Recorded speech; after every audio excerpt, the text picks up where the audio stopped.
বাংলাদেশের রাজনীতিতে ক্ষণে ক্ষণে নতুন নতুন খবরের জন্ম হচ্ছে।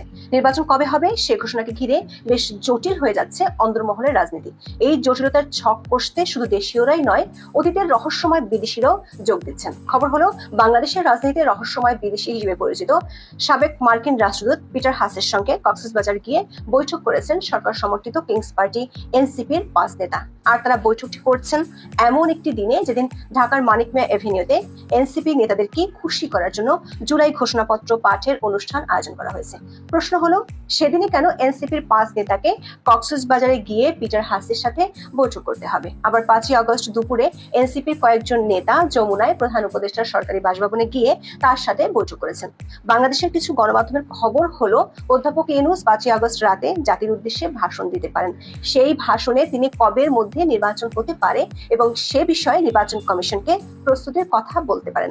এমন পরিস্থিতিতে নেট দুনিয়ায় অনেকের আশঙ্কা, নির্বাচন ঠেকাতে কি কিংস পার্টির এমন সাগর ও নদীর পাড়ের তৎপরতা? 2024 সালের 5ই আগস্ট শেখ হাসিনা সরকারের পতন হয়েছিল। দেশ ছেড়ে ভারতে চলে যান সাবেক প্রধানমন্ত্রী শেখ হাসিনা।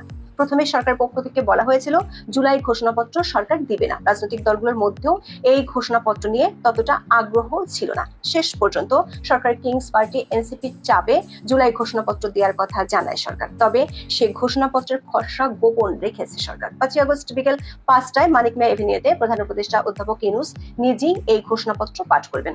এর জন্য সারা দেশ থেকে লোক আনার জন্য 30.5 লাখ টাকা খরচ করে 8টি ট্রেন ভাড়া করা হয়েছে। ব্যাংকের জন্য সাধারণ ছুটি ঘোষণা করলেও সকল ব্যাংকের কর্মকর্তাদের সরকারি কর্মসূচিতে থাকা বাধ্যতামূলক করা হয়েছে। পুলিশের জন্য বিশেষ নির্দেশনা দেওয়া হয়েছে। 5ই আগস্ট সকাল পর্যন্ত এই সবই ছিল প্রধান খবর। কিন্তু মধ্য দুপুরের পর থেকে নেট পাড়ায় তোলপাড় পড়ে যায়। যে এনসিপি নেতাদের খুশি করতে সরকার এত বড় আয়োজন, তারাই তো ঢাকায় নেই। দলটির 5 শীর্ষ নেতা ঢাকা থেকে সকালে বিমানযোগে গিয়েছেন সৈকতের নগরী কক্সবাজারে। এই 5 নেতা হলেন জাতীয় নাগরিক পার্টির মুখ্য সমন্বয়ক নাসিরুদ্দিন পাটোয়ারি, উত্তর ও দক্ষিণ অঞ্চলের মুখ্য সংগঠক সার্জিস আলম এবং হাসনাত আব্দুল্লাহ, জ্যেষ্ঠ যুগ্ম সদস্য সচিব তাসনিম জারা ও যুগ্ম আহ্বায়ক খালেদ সাইফুল্লাহ। দর্শক, কক্সবাজারের একাধিক সাংবাদিক এবং গোয়েন্দা সূত্রগুলো থেকে আমরা নিশ্চিত হয়েছি এনসিপির এই 5 নেতা কক্সবাজারের দলীয় বা সরকারি কোনো অনুষ্ঠানে যোগ দিতে যাননি। সূত্রমতে এনসিপির নেতারা বেলা 10:30টায় একটি ফ্লাইটে ঢাকা থেকে কক্সবাজারে যান। সেখানে 11:35 স্থানীয় বিমানবন্দরে পৌঁছানোর পর পুলিশের প্রহরায় তারা হোটেল সিপার্লে যান। এই হোটেলটি আগে রয়্যাল টিউলিপ নামে পরিচিত ছিল। সেখানে তাদের জন্য আগে থেকে অপেক্ষা করছিলেন বাংলাদেশের রাজনীতিতে এক রহস্যময় বিদেশি, যার নাম পিটার হাস। শেখ হাসিনার আমলে যিনি সবশেষ গত বছরের 22 জুলাই পর্যন্ত বাংলাদেশে মার্কিন রাষ্ট্রদূতের দায়িত্ব পালন করছিলেন।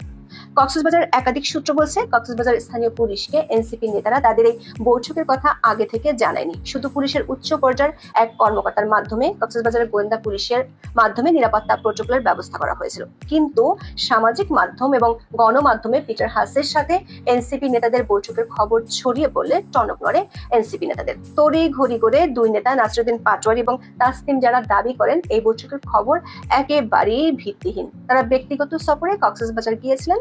নাসিরুদ্দিন পাটোয়ারি বিবিসি বাংলাকে বলেছেন, কারোর সঙ্গে দেখা করতে নয়, হুট করে ঘুরতে তারা কক্সবাজার গিয়েছেন।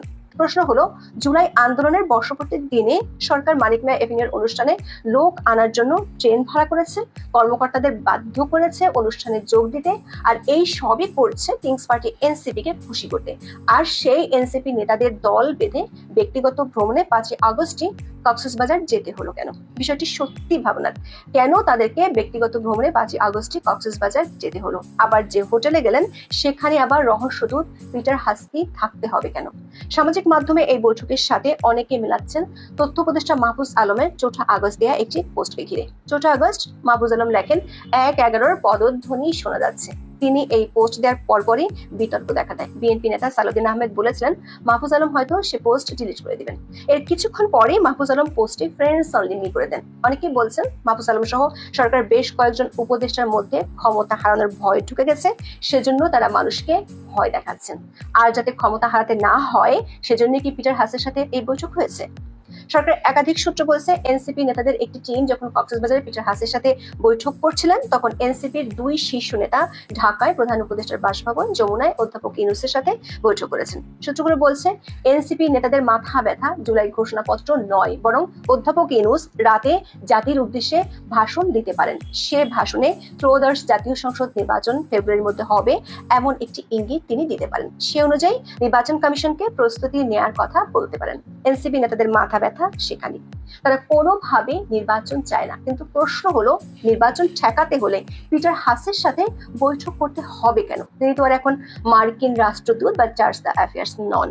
মার্কিন বর্তমান প্রশাসনের সাথে তার এই মুহূর্তে সরাসরি কোনো সম্পর্ক নেই। দর্শক, আমরা এর আগে একটি ভিডিওতে বলেছিলাম পিটার হাস বাংলাদেশের ইতিহাসে সবচেয়ে বড় রহস্যময় কূটনীতিক। সূত্রগুলো বলছে এই পিটার হাসের মাধ্যমে এনসিপি নেতারা একজন প্রভাবশালী মার্কিনীর সাথে যোগাযোগের চেষ্টা করছেন, যার সংস্থার অর্থায়নে চলে ইউনূস সেন্টার। এই রহস্যময় মার্কিন ব্যক্তি ও তার সংস্থাটির বিরুদ্ধে মার্কিন ডিপ স্টেট ষড়যন্ত্রের অভিযোগ আছে, যে ষড়যন্ত্রের মাধ্যমে বিশ্বের বহু দেশের সরকার পতনের অভিযোগ আছে। 2022 সালের 15 মার্চ বাংলাদেশে মার্কিন রাষ্ট্রদূত হিসেবে যোগ দেন পিটার হাস। আলবার্ট মিলার দায়িত্ব শেষ করার পর পিটার হাস রাষ্ট্রদূত হয়েছিলেন। 2022 সালে মিলার নতুন দায়িত্বে এসেছিলেন পিটার হাস। তখন র্যাবের নিষেধাজ্ঞা বেশ আলোচনা ছিল। পিটার হাসের সময় বেশি আলোচনা ছিল বাংলাদেশের দ্বাদশ জাতীয় সংসদ নির্বাচন। ধীরে ধীরে পিটারের সাথে তখনকার আওয়ামী লীগ সরকারের দূরত্ব তৈরি হয়। নির্বাচনের আগে রাজনৈতিক দলগুলোর সাথে বৈঠক করা শুরু করেন মিস্টার হাস। নিজেই চিঠি দিয়ে গিয়েছিলেন জাতীয় পার্টির দপ্তরে। নির্বাচনের তফসিল ঘোষণা হলে রণে ভঙ্গ দেন পিটার হাস। আকস্মিকভাবে তিনি চলে যান ছুটিতে। তার সেই ছুটিতে যাওয়া নিয়ে রহস্য দেখা দিয়েছিল, কারণ নিয়ম অনুযায়ী তখন তিনি বাংলাদেশের পররাষ্ট্র মন্ত্রণালয়কে জানিয়ে ছুটিতে যাননি। এমনকি পিটার হাসের রহস্যময় আচরণ নিয়ে তখন সামাজিক যোগাযোগ মাধ্যমে বেশ ট্রলও হয়েছিল। পিটার হাসের রহস্যময় আচরণ নিয়ে মার্কিন প্রতিরক্ষা মন্ত্রী লয়েড অস্টিনের কাছে অভিযোগ করেছিলেন ভারতের পররাষ্ট্রমন্ত্রী এস জয়শঙ্কর ও প্রতিরক্ষা মন্ত্রী রাজনাথ সিং। 2003 সালের 10 নভেম্বর অনুষ্ঠিত বৈঠকে তারা এই অভিযোগ করেছেন। বাংলাদেশের রাষ্ট্রদূতের দায়িত্ব পালন শেষে পিটার হাস 2024 সালের 22 জুলাই কোটা সংস্কার আন্দোলন চলার সময় মধ্যরাতে ঢাকা ছাড়েন। ওই বছরের 27 সেপ্টেম্বর যুক্তরাষ্ট্রের পররাষ্ট্র মন্ত্রণালয় থেকে অবসর নেন। 5 আগস্ট হাসিনা সরকারের পতন হলে নতুন অ্যাসাইনমেন্ট নিয়ে ঢাকায় আসেন পিটার হাস। এর জন্য তিনি ভাঙেন যুক্তরাষ্ট্রের 150 বছরের পুরাতন রিভলভিং ডোর আইন। 2024 সালের 30 সেপ্টেম্বর পিটার হাস যোগ দেন যুক্তরাষ্ট্রের বেসরকারি জ্বালানি প্রতিষ্ঠান এক্সিলারেট এনার্জিতে। এক্সিলারেট এনার্জি হলো তরলীকৃত প্রাকৃতিক গ্যাস বা এলএনজি রপ্তানিকারক মার্কিন বহুজাতিক কোম্পানি। এই কোম্পানির স্ট্র্যাটেজিক উপদেষ্টা পদে যোগ দেন পিটার হাস। 27 সেপ্টেম্বর কোম্পানিটি এক সংবাদ বিজ্ঞপ্তির মাধ্যমে পিটার হাসের যোগদানের তথ্যটি জানিয়েছিল। পিটার হাসের বিরুদ্ধে উত্থাপিত প্রথম অভিযোগটি হলো তিনি 150 বছরের পুরানো আইন ভেঙে একটি বেসরকারি কোম্পানির উপদেষ্টা হয়েছেন। কক্সবাজারে পিটার হাস এবং জাতীয় নাগরিক পার্টি নেতাদের মধ্যে অনুষ্ঠিত বৈঠকটি বাংলাদেশের ভূ রাজনৈতিক প্রেক্ষাপটে একটি গভীর রহস্যের জন্ম দিয়েছে। পিটার হাসের বিতর্কিত কূটনৈতিক অতীত এবং এক্সিলারেট এনার্জির কৌশলগত উপদেষ্টা হিসেবে তার বর্তমান ভূমিকা, যা বাংলাদেশের জ্বালানি স্বার্থের সাথে সরাসরি জড়িত, এই বৈঠককে আরো জটিল করে তুলেছে। এই বৈঠকের গোপনীয়তা এবং এনসিপির পক্ষ থেকে এর অস্বীকার আলোচনার বিষয়বস্তুর সংবেদনশীলতা এবং এর সম্ভাব্য সুদূর প্রসারী প্রভাবের ইঙ্গিত দেয়। এটি স্পষ্ট যে এই বৈঠকটি কেবল একটি সাধারণ সৌজন্য সাক্ষাৎ ছিল না। তবে একটি বিষয় স্পষ্ট, এই বৈঠক বাংলাদেশের উদীয়মান রাজনৈতিক পরিস্থিতিতে আন্তর্জাতিক প্রভাব এবং অভ্যন্তরীণ ক্ষমতার গতিশীলতার একটি নতুন অধ্যায়ের সূচনা করেছে, যা আগামী দিনগুলোতে আরো মনোযোগ আকর্ষণ করবে। 2024 সালের 8 আগস্ট অন্তর্বর্তী সরকারের দায়িত্ব নিয়েছিলেন অধ্যাপক মোহাম্মদ ইউনূস। তখন তার ও তার সরকারের জনপ্রিয়তা ছিল আকাশচুম্বী, কিন্তু মাত্র 1 বছরের মাথায় জনপ্রিয়তা কেন? আদৌ ইউনূস সরকারের প্রতি কোনো প্রিয়তা আছে কিনা সেই প্রশ্ন দেখা দিয়েছে। এতটাই ধস নেমেছে যে কেউ কেউ বলছেন অন্তর্বর্তী সরকারের বিদায় নেওয়ার সময় ঘনিয়ে এসেছে। এমনটা যারা বলছেন তারা সরকারের বিরোধী কেউ নেই, বরং সরকারের ঘনিষ্ঠ হিসেবেই তারা পরিচিত। অধ্যাপক ইউনূসের সরকারের জনপ্রিয়তায় কেমন ধস নেমেছে তার একটা গাণিতিক হিসেব দিতে চাই। তার সাথে তুলে ধরবো একটা বিশ্লেষণ, যেখানে আমরা 11টি কারণ তুলে ধরবো, যেগুলোর কারণে অন্তর্বর্তী সরকারের জনপ্রিয়তা কমায় চলে গেছে। এতটাই খারাপ অবস্থা আমাদের বিশ্লেষণে ডক্টর ইউনূসের সেই 3-0 এখন নতুন করে লেখার সময় হয়েছে। নতুন 3-0 হলো শূন্য শান্তি, শূন্য সম্প্রীতি আর হাজারের শূন্যে ভরা বাংলাদেশ। দায়িত্ব নেওয়ার 1 বছর পর অধ্যাপক ইউনূসের নেতৃত্বাধীন অন্তর্বর্তী সরকারের জনপ্রিয়তা কেমন তা নিয়ে কোনো জরিপ হয়নি। তবে জনপরিসরে কান পাতলেই সরকারের সমালোচনা ভেসে আসে। সরকার জনসমর্থন কমার লক্ষণ সামাজিক মাধ্যমে আরো স্পষ্ট। গত বছর 30শে জুলাই ফেসবুকের প্রোফাইল পিকচার লাল করা কর্মসূচির পুনরাবৃত্তি হিসেবে এই বছর একই দিনে বাংলাদেশের অন্তর্বর্তী সরকার প্রধান উপদেষ্টার ফেসবুক পেজের প্রোফাইল পিকচার লাল করা হয়। কিন্তু আগে যেটি ছিল স্বতঃস্ফূর্ত, এক বছর পর সেটি অধ্যাপক ইউনূসের জন্য ব্যাকফায়ার করলো। ওই পোস্টটি থেকে আমরা অধ্যাপক ইউনূস সরকারের জনপ্রিয়তার ধারণা পেতে পারি। 4 আগস্ট পর্যন্ত ওই পোস্টে 42,000 রিয়াকশন এসেছে, যার মধ্যে 30,000 রিয়াকশনই হা হা। একে আমরা দেখতে পারি জনমতের এক নিদারুণ বাস্তবতা হিসেবে। 13,700 কমেন্ট এসেছে, যার মধ্যে 13,000-এরও বেশি কমেন্টই সরকারের জন্য নেতিবাচক। এগুলোর সারমর্ম হলো ইউনূস সরকার ব্যর্থ। অনেকেই মন্তব্য করেছেন দেশকে বহু বছর পিছনে ঠেলে দিয়েছে ইউনূস প্রশাসন। এদের মধ্যে বেশ কয়েকজন আছেন যারা কয়েক মাস আগেও সরকারের সমর্থক বলে পরিচিত ছিলেন, এমনকি অনেকে গণ আন্দোলনে অংশও নিয়েছিলেন।